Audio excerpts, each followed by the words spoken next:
let them cook. All right. If we've learned anything from this past weekend at the Elimination Chamber, it's the fact that Triple H is always cooking. Well, they always have stuff going on. We just might not see it. And none bigger, ladies and gentlemen, than the shock of all shockers at the Elimination Chamber this past Saturday night. Yes, ladies and gentlemen, this picture was just 48 hours ago. It was not 2012 or 2013. It was 2025. John Cena aligns himself with the final boss after winning the Elimination Chamber, making the WrestleMania main event official. There it is. There's the graphic. John Cena will challenge Cody Rhodes for the WWE Championship. Jared, it's been 48 hours. How are you still processing this whole thing? Like, what new thoughts since we've talked 48 hours ago have come up about this John Cena heel turn that we didn't see coming?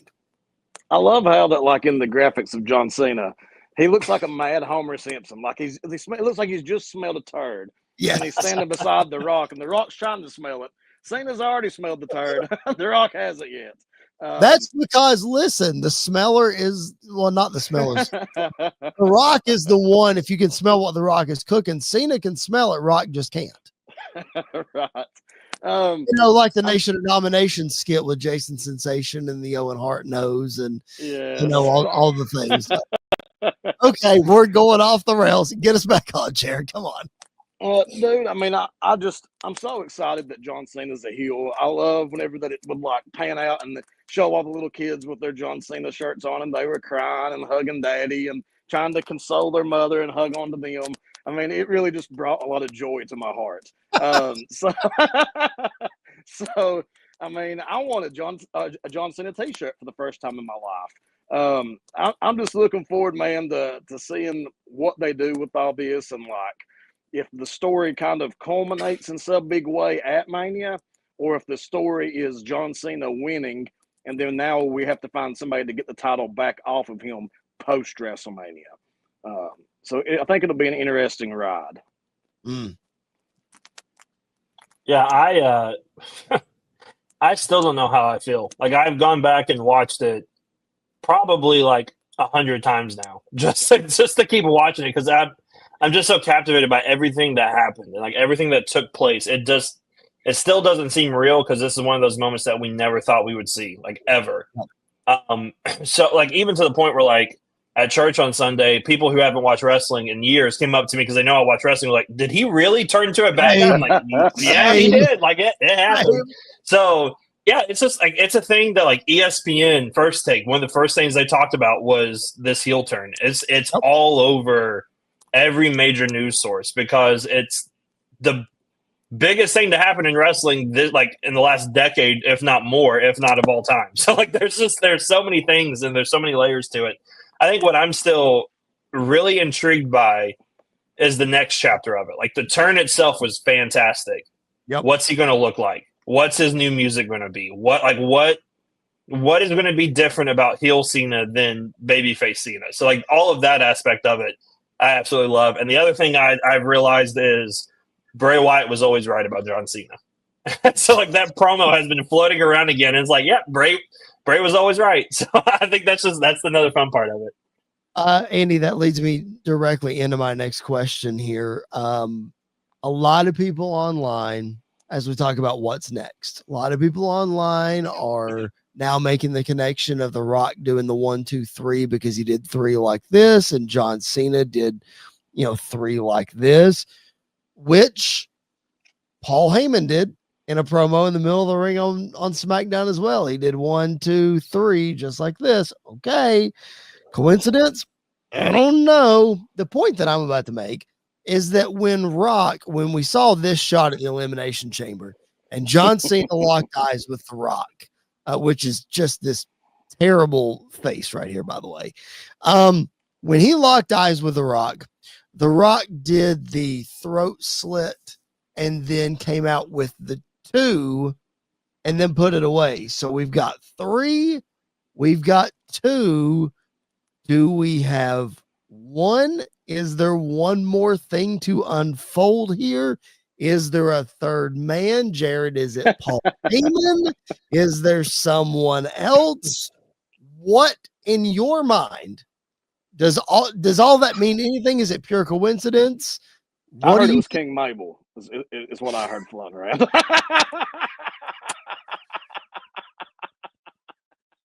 Just what I heard. It's what I heard, everybody. Well, listen, Triple H said in the presser that don't read the dirt sheets because he said the majority of what you read is absolutely wrong. They don't know what they're talking about. He said that in the presser. So Mabel is wrong. Like I said, Oh, I do wait, think Aaron Grisham is in the chat. He says the third man is definitely not MJF, but Eugene. There you go, Jared. There's your third man. deep breath. Eugene comes out. I'm not even going there. But Oh, jeez. I do wonder is Roman one of the next things? I mean, if we had 3 and then he did the 2, we're down to 2. Is it Roman and somebody else? I heard somebody, maybe it was Sam Roberts. Maybe he suggested that it was Seth Rollins, that maybe we have Roman and Seth that's still to be taken out by The Rock. I don't know. I'm not sure what the significance is, but I do think it was strange. I mean, he had to say 2 for some reason. I think so, right, Andy? Yeah, I mean, I think it's definitely done for a reason. And if we're talking about like third man, who could the third man be? I think it would be very interesting to see a young or like a new star being put into that role to be like the mentor, like the new version of, Evolution or the Bloodline, even if you want to look at it that way, of maybe it's like Rock and Cena and a Jacob Fatu, or somebody young that can gravitate towards them, that also has beef with Cody and Roman and some of these other guys that they have. So I think there's a lot of options. I think there's a lot of things to play. The third man could also just be Travis Scott. Like it could be that simple, that it's just Travis Scott and they're waiting for Bad Bunny to show up again and have Travis Scott run in and we're gonna get the same moment, but with that. But I don't know. I think it's done for a purpose and it's done for a reason. And maybe we find out at WrestleMania, like maybe Rock comes out and does something else and holds up a 1. And that's probably the reason why I think it might be Bloodline related, is because they're the 1. They always hold up the 1. So I think it could be definitely Bloodline related with Paul Heyman and maybe a Jacob Fatu or a Solo Sikoa. I'm going to turn to Aaron Grisham in the comments because he is throwing a suggestion out there that has to do with the Bloodline. And this could be a situation where this guy loses his WrestleMania match, has been told that he can't do it on his own. He can't do it on his own. He can't do it on his own. And guess what? He loses at WrestleMania again. And the third man is actually Jey Uso. That would be cool. One to turn on Cody Rhodes as the last one. And Cena passes the torch just like he did at the Royal Rumble when Jey Uso eliminated him. Cena passes the torch. Rock endorses him. The new High Chief is Jey Uso. And we bring it full circle with Roman Reigns one more time. Jared, I think that'd be awesome. Yeah, I think me and you were talking the other day about like Jey Uso has the most to gain out of like being pushed some way in this feud. Yep. He needs something, I think, other than just winning the title at WrestleMania. I feel like he needs something. And a heel turn, man, best time to turn them is when they're the hottest. And man, he's hot right now. Could you imagine, Andy, if Jey Uso does win and still turns and John Cena wins and they're both holding the gold with The Rock at the end of WrestleMania? That's literally what I was about to say, is what, like, I could see WrestleMania end with The Rock getting involved in Jey and Gunther and helping Jey win. And, now we've got the corporate champ on both sides being aligned with The Rock and having this, like, authority group, which we haven't had in a while, but the last time wasn't that great. But we could have it to where you have an authority group that is running roughshod over all of WWE. and who's going to be the ones to take him out. You could have Cody try. You could have Roman try. You could have CM Punk try. LA Knight try. Like you could make a lot of stars out of this and build a lot of people up. So I'm not against it. I think it'd be great. A heel Jey Uso by himself, I don't know what that looks like, but it very much intrigues me. Like I am very intrigued to see what that looks like. Because like Jared said, he's probably one of, if not the most over stars in all of WWE right now. All right. If you look back, let's go back to Elimination Chamber and specifically John Cena. By the way, if you're watching us live, thank you so much for doing that. Please hit the thumbs up button on the video. Please subscribe to the channel. 90% of our viewers, yes, 90% of our viewers are not subscribed, guys. It's not hard. Please subscribe to the show, and make sure you drop a comment, drop a question. We are monitoring those as I'm throwing up Aaron Grisham's comments here. He is flooding the chat. We appreciate that so much. Listen, as we look back at John Cena and what happened at the Elimination Chamber, this heel turn of all heel turns, blasting Cody Rhodes in the face with his Rolex, busting him wide open. Triple H in the presser confirmed that at the end of the night, he took control of the show. He was calling all the camera shots. He was the one telling everybody what to do because nobody knew exactly what was happening. Same thing happened when CM Punk returned at Survivor Series in 2023. But Jared, the guts of WWE to completely flip the script about John Cena and turn it on its head during his retirement tour, confirmed he's done this year. What's something we've never done before? I mean, kudos to WWE for having the guts to that. My question, and you can also comment on that too, but here's the point that I'm trying to make. This picture was taken from Monday Night Raw on the road to WrestleMania 39. Now, as we say, the beats of these things, like the little intricacies here and there each week, might not always be planned out, but the big steps are planned out. Jared, when that moment happened before WrestleMania 39, do you think this was already decided? You think we knew what we were doing back then, or is that too far back? When was it first announced that John Cena was going to have this retirement tour? Money in the Bank last summer in Toronto, right, Andy? Yep. So I think that whenever they announced this tour, just my opinion, just looking at it from what I would think, I think they knew then. But there was a good chance he was going heel, and that was the working theory going forward. Maybe we can change it, maybe we can tweak it, but old boy is turning his back on everybody at some point. Yeah, I kind of agree. And there's another, I don't know if you have, I don't know how deep you dove into this, but there's another, I don't know if it's from the Netflix debut or from when, but there's another recent shot backstage of Rock hugging Pat McAfee and then turn around and is face to face with Cena. It was the night that Rock came back. It's when I think it's when Rock and Pat were at SmackDown in Colorado on the way to WrestleMania. Was it then? I think it was then, because the only reason I say that is because of the gear that Cena was wearing was around that time, because I don't think he brought up new gear because he technically didn't wrestle at WrestleMania 40, so they didn't give him new gear. Yeah. So I think it was on the road to that. Okay. So, I mean, there's another, scene. I think Jared's right that was probably the plan. I don't think at that point they were like, we're doing it with The Rock. Cena's going to join The Rock and they're going to turn on Cody and this, that, and the other. But I think they had a really good indication that they were more than likely going to turn Cena heel going into his last run, if this is his last run, because heels lie. And so maybe I'm just saying this has been in the works all along and he wanted everybody to think this is his last run and he lied about it all along. I think there might be, because I mean, Lloyd, how long did Hogan go after he turned heel, and how much money did they make? It would be hard to see Cena go heel this last year and it just be it. So I'm not saying that it's not his last year, but I wouldn't be shocked if he lied a little bit. I think he'll stick to it. I know I kept pushing this whenever we did the last podcast. And I'm telling you, man, something in me just says that you keep him heel until the very end, and he turns and helps good overcome evil, and then that's it.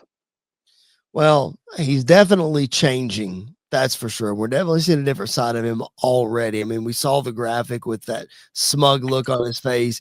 We saw the presser where he just did the mic drop and didn't say a word in the press conference, Cool. which was absolutely awesome. Jared, I'm going to pose this last question about John Cena to you, and then we're going to move on because we got a couple more things to discuss. Sam Roberts brought this up on his emergency podcast after Elimination Chamber. Then, Andy, I'm going to also you weigh in on this. I'm going to Jared first because it does have to do with the Hulk Hogan heel turn, and Jared and I lived through that. So let me ask you this first, Jared. Sam brings up the point that you could argue that John Cena's heel turn is more impactful than Hulk Hogan's, and here's why. Because Hogan was already to a point where he was getting booed. Like, he was trying the red and yellow, he was trying the babyface stuff, and the people just were not buying it anymore. So he went ahead and he turned heel. Now, obviously, him seeing the success of the NWO so far had something to do with it. I'm sure Bischoff gave him a raise and sweetened his contract and blah, all those kind of things. All those factors played into it. But from a kayfabe standpoint, the fans were already turning, so Hogan just went with them. But you look at John Cena, who's on his retirement tour, and he's never been more beloved than he is right now, and he chose to flip the script. So then that begs the question, which do you think at the end, because we don't know what the end game is for Cena yet, but the moment, which was more impactful, Hulk Hogan or John Cena? Something that just went through my mind whenever that you were saying all that, and if you need to put me back on course, do it.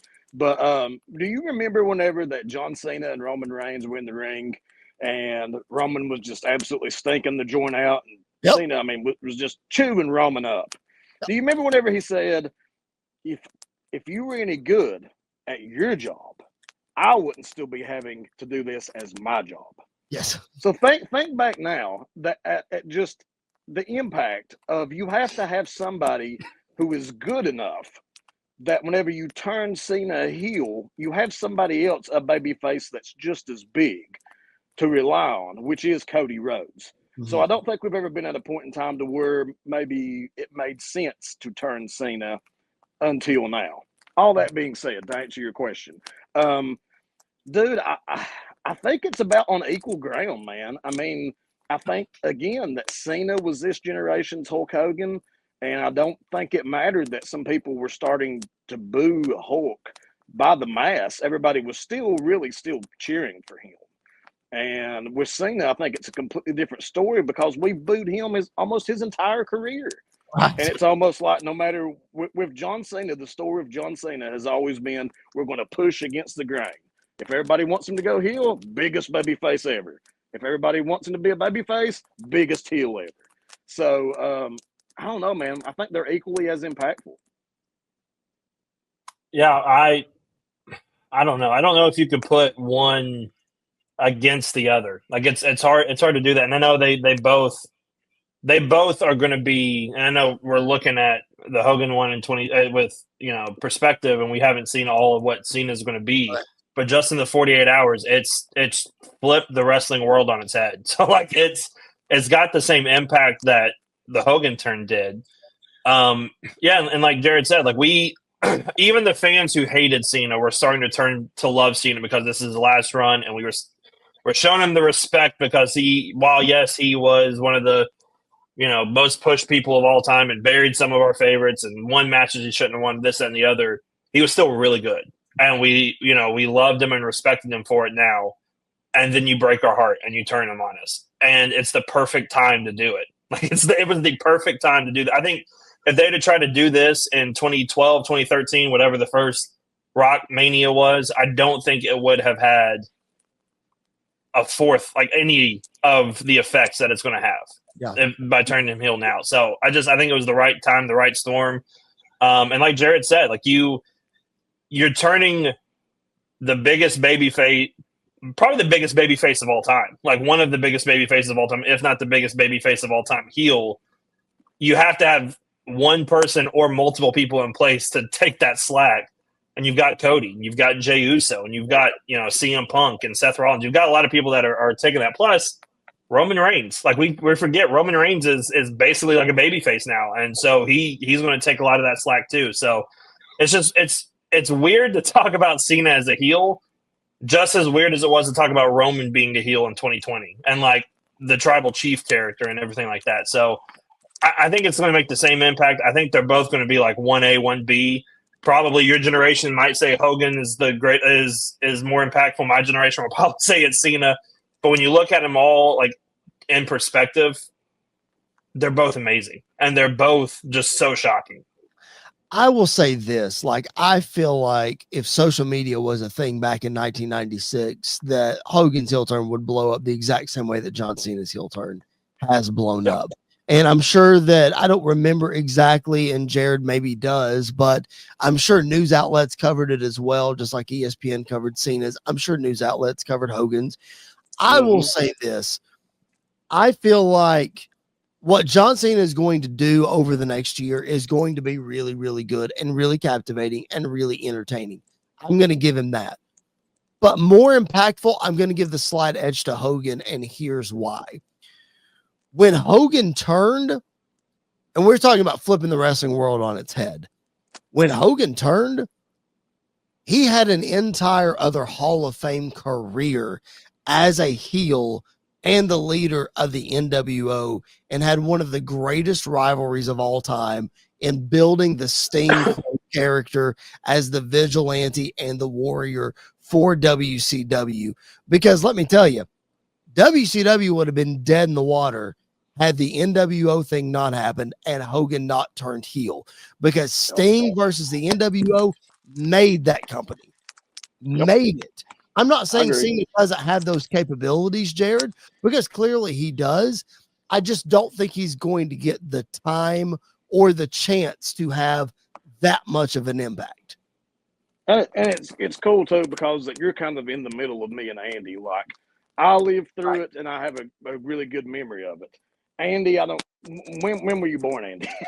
96. December of 96. So he was 96. He was 6.5 months after the Hogan heel turn. Wow. Okay. So he wasn't even alive through it. So then you have Chris, who was young, but he still remembers it. So I kind of trust your judgment the best on which event is going to be more impactful.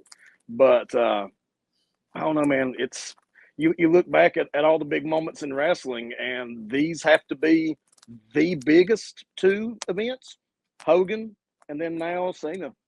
Yep.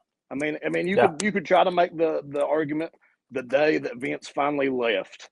That might be another big event that nobody can deny. So those three events, looking back through all my 40 years of watching wrestling, those are the ones that stand out to me. I mean, I'd be hard pressed to sit here and think about a fourth one, Andy, but as far as the impact in the wrestling business, I mean, let's put it to it this way, Andy. You and I discussed the Mount Rushmore of heel turns not long ago. This one immediately goes to the top four. Like, there's no doubt about it. I mean, I don't know who we're kicking off. We might be kicking off Seth Rollins and the Shield at this point, but Cena goes to the Mount Rushmore for sure. Yeah. I don't think there's any debating that Cena's heel turn is not, no matter what, even if it's horrible from here on out, the turn itself was done to perfection. So it automatically goes as one of the greatest heel turns of all time, if not the greatest. Yeah. He and Hogan, like you said, 1A, 1B right there. Yep. Just depends on the day, really. All right, we appreciate you guys being with us. We're going to be taking this ride with John Cena all the way to the end of the year, but specifically on the road to WrestleMania, we're going to be right here for you. Make sure that you're locked into the channel. Make sure that you like the video, subscribe to the channel, follow on whatever podcast platform that you are listening on. We would appreciate that support so much.